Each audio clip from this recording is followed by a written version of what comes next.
Get in on this broken Borderlands 3 legendary loot spot before Gearbox fixes it. How I found 15 legendary items in 15 minutes.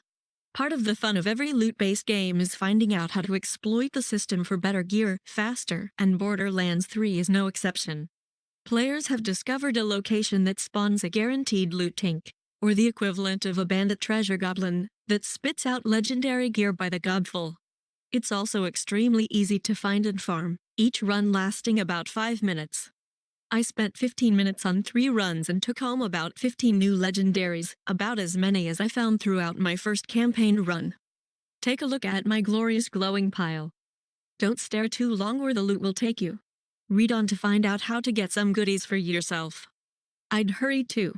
Besides farming specific bosses for unique loot, this little loot tank trivializes Borderlands 3's current endgame. Gearbox is probably going to squash this route soon. First, set the difficulty to Mayhem 3, which increases the chance for finding rare loot by a huge margin. Mayhem 2-in-1 will work, though prove less efficient, if your current loadout doesn't quite do the trick.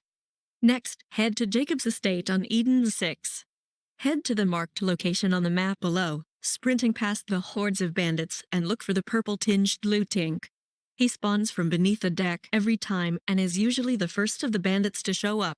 Bring along a weapon that does hardy shock damage, and another that burns flesh down quickly to tear through his overshield and melt him down before the rest of the bandits overwhelm you. He might spit out a few legendaries as he runs away, but don't lose sight.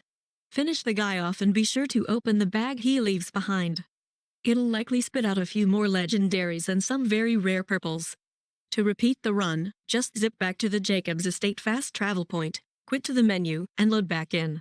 Repeat the run as many times as you like, or until Gearbox shuts the operation down. I'm swimming in good stuff now, decked out with legendaries from tip to toe, including a few anointed legendaries and very rare guns that work well with my current FL4K build. I guess the downside is that there's not much to do now that I'm fully decked out. True Vault Hunter mode is a breeze and the Horde modes aren't terribly enticing.